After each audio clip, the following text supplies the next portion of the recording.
राजू का संघर्ष सिर्फ आर्थिक स्थिति तक ही सीमित नहीं था।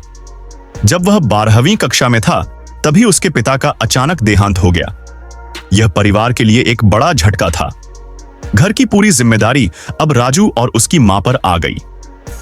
कई लोगों ने उसे पढ़ाई छोड़कर काम करने की सलाह दी, लेकिन राजू के हौसले बुलंद थे।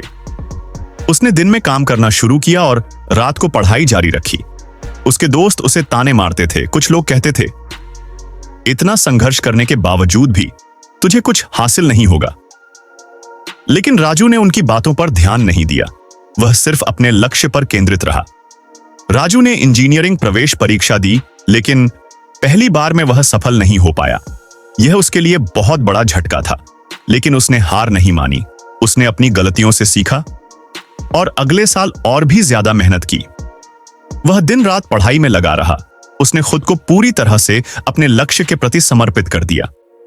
दूसरे प्रयास में उसने न केवल परीक्षा पास की, बल्कि एक अच्छे कॉलेज में दाखिला भी पा लिया। उसके संघर्षों की जीत की शुरुआत हो चुकी थी। कॉलेज में भी उसे कई कठिनाइयों का सामना करना पड़ा। कभी फीस भरने की समस्या, तो कभी पढ़ाई का दबाव। लेकिन राजू ने कभी हार नहीं मानी। वह कॉलेज के बाद ट्यूशन पढ़ाकर अपने खर्चे निकालता और पढ़ाई जारी रखता। 4 साल बाद जब उसने अपनी डिग्री पूरी की, तो उसे एक बड़ी कंपनी में नौकरी मिली।